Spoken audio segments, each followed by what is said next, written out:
अगर तलवार की नोक पर या एटम बॉम्ब के डर से कोई हमारे देश को झुकाना चाहे, दबाना चाहे, ये देश हमारा दबने वाला नहीं। तो एक सरकार के नाते हमारा क्या जवाब हो सकता है सिवाय इसके कि हम हथियार।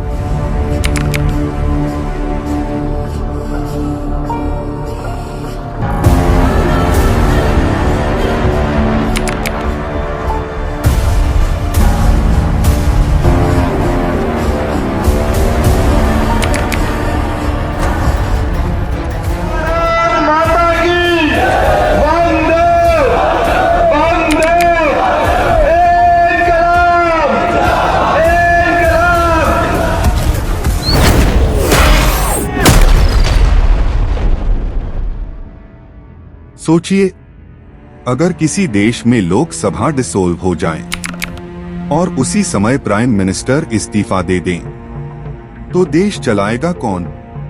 क्या भारत जैसा विशाल लोकतंत्र अचानक गवर्नमेंट लेस हो सकता है?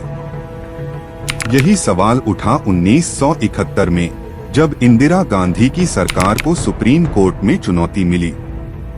यह था case UN Rao versus Indira Gandhi, और इसी केस ने तय किया कि भारत में केयर टेकर प्राइम मिनिस्टर की वैधता क्या है।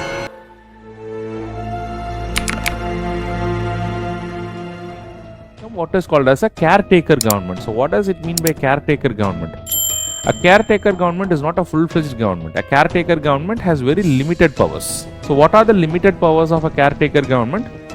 So this caretaker government can only give advice to the president on day-to-day administration.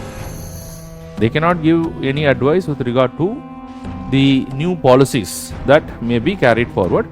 So with regard to day-to-day administration, they can give the advice, and they will continue to give the recommendations or the advice related to the day-to-day administration till the new government is elected. So therefore, the UNR Rao case made it very clear that there will be a Prime Minister and the Council of Ministers even if the Lok Sabha is dissolved, but a caretaker government which will advise the President on what is called as.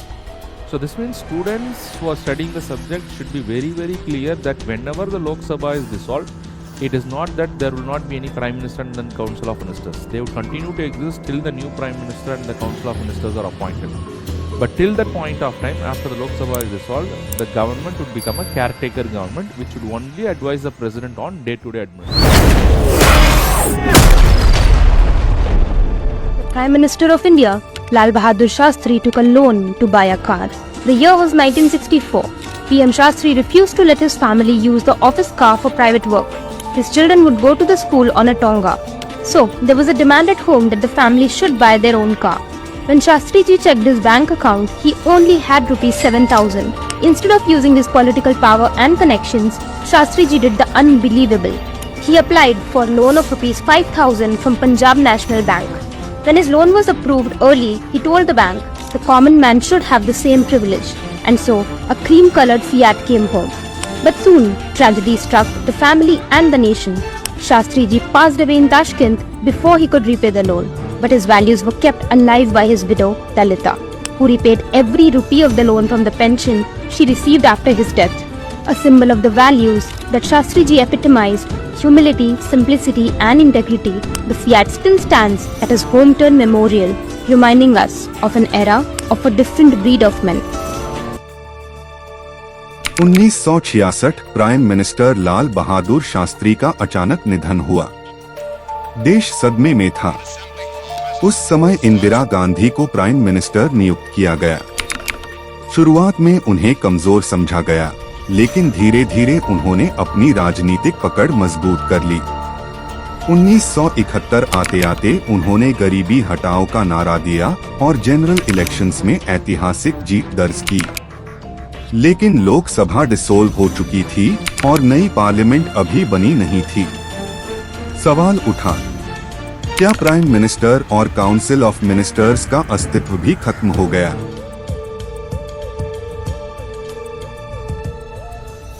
Behind Garibi Hatao, Desh Bachao and its impact. In 1971, India was going through tough economic times. Prime Minister Indira Gandhi introduced the slogan Garibi Hatao, Desh Bachao. Facing growing unrest and economic challenges, Indira Gandhi needed a strong message to connect with the masses. Garibi Hatao was born out of this need, focusing on the struggles of the poor and promising change. The slogan resonated with millions of Indians who were struggling with poverty. It made them feel seen and heard by the government for the first time. This emotional connection played a key role in 1971 elections. Voters felt that the government was finally addressing their issues. The result? A landslide victory for Indira Gandhi and the Congress party. Garibi Hatao wasn't just about the elections. It shaped Indira Gandhi's image as a leader focused on poverty and social justice. It redefined her role in Indian politics. Even today, Garibi Hatao is a turning point in Indian political history, while poverty remains a challenge.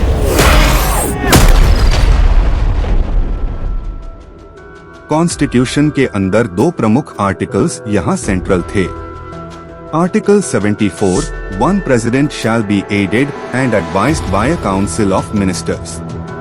Article 75, 3 council of ministers shall be collectively responsible to the House of the People, लोक सभा। Problem ये थी कि जब लोक सभा dissolve हो जाए तो काउंसिल ऑफ मिनिस्टर्स किसके प्रति रिस्पॉन्सिबल रहेगी? क्या इसका मतलब है कि प्राइम मिनिस्टर ऑटोमेटिकली पद से हट जाते हैं या फिर वे सिर्फ केयरटेकर कैपेसिटी में बने रहते हैं?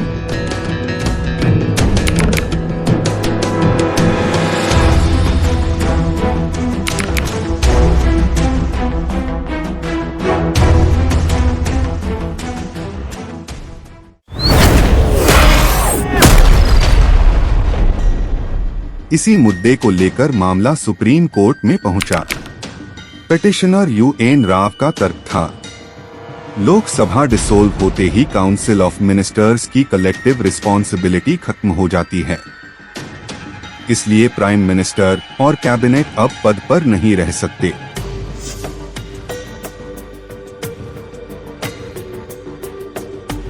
दूसरी तरफ गवर्नमेंट की तरफ से अटॉर्नी जनरल ने कहा, कॉन्स्टिट्यूशन किसी भी तरह का वैक्यूम ऑफ गवर्नेंस अलाउ नहीं करता। प्रेसिडेंट के पास हमेशा काउंसिल ऑफ मिनिस्टर्स होना जरूरी है। लोकसभा डिसोल्व होने का मतलब कैबिनेट का अंत नहीं, बल्कि वह केयरटेकर गवर्नमेंट के रूप में जारी रहती है।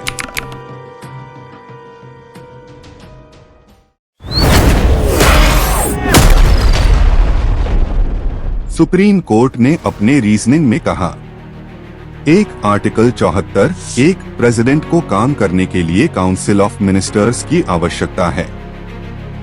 इसका मतलब ये है कि किसी भी समय एग्जीक्यूटिव खाली नहीं हो सकता। 2 आर्टिकल 75, 3 कलेक्टिव रिस्पॉन्सिबिलिटी पार्लियामेंट के एग्जिस्टेंस पर आधारित है, लेकिन पार्लियामेंट डिसोल्व होने पर भी काउंसिल ऑफ मिनिस्टर्स का टेन्योर खत्म नहीं होता। 3 प्राइम मिनिस्टर और मिनिस्टर्स डिसोल्व होने के बाद भी केयरटेकर कैपेसिटी में बने रहते हैं, जब तक नई सरकार शपथ न ले ले। यस, उनका दायरा सीमित होता है। केयरटेकर गवर्नमेंट बड़े पॉलिसी डिसीजंस नहीं ले सकती, लेकिन वे अनकॉन्स्टिट्यूशनल नहीं हैं।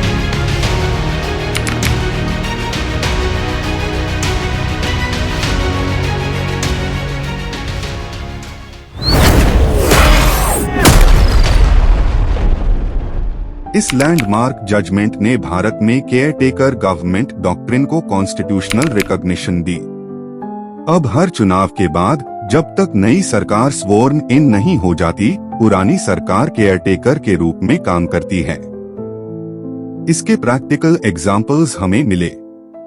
1977 इमरजेंसी के बाद इलेक्शंस में केयरटेकर गवर्नमेंट, 1989, 1996 और 2004 में ट्रांजिशन पीरियड्स। यानी सुप्रीम कोर्ट के इस निर्णय ने यह सुनिश्चित किया कि इंडिया में कभी भी गवर्नेंस वैक्यूम न बने।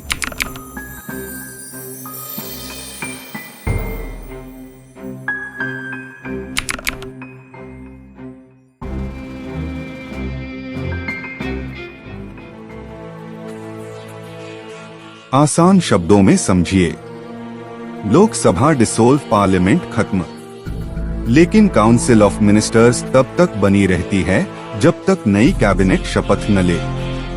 यानी देश की ट्रेन कभी रुकती नहीं। स्टेशन पर रुक सकती है, लेकिन इंजन हमेशा चालू रहता है। यही है केयरटेकर प्राइम मिनिस्टर की असली भूमिका।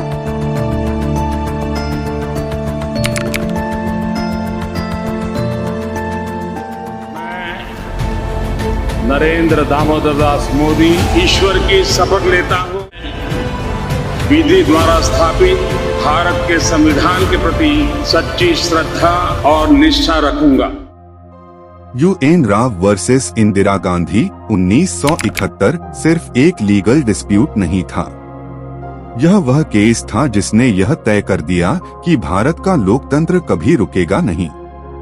केयरटेकर गवर्नमेंट भले सीमित पावर्स रखती हो, लेकिन उसका अस्तित्व कॉन्स्टिट्यूशनली जरूरी है। और यही हमारे लोकतंत्र की ताकत है। डेमोक्रेसी कभी सोती नहीं, गवर्नेंस कभी रुकता नहीं।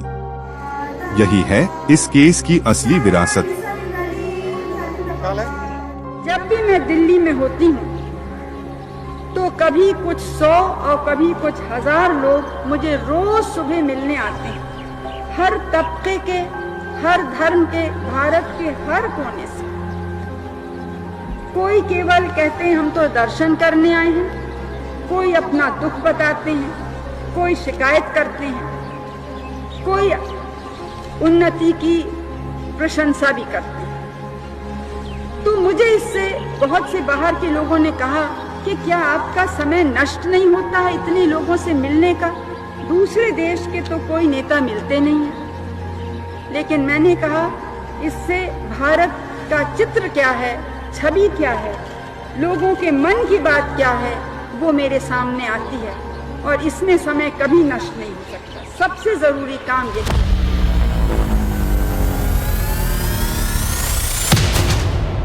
ये था लीगल लेंस, जहां कानून मिलता है कहानी से। अगर वीडियो पसंद आया हो तो लाइक करें, शेयर करें और सब्सक्राइब करें। लीगल लेंस, कानून का सच आपकी नजर से।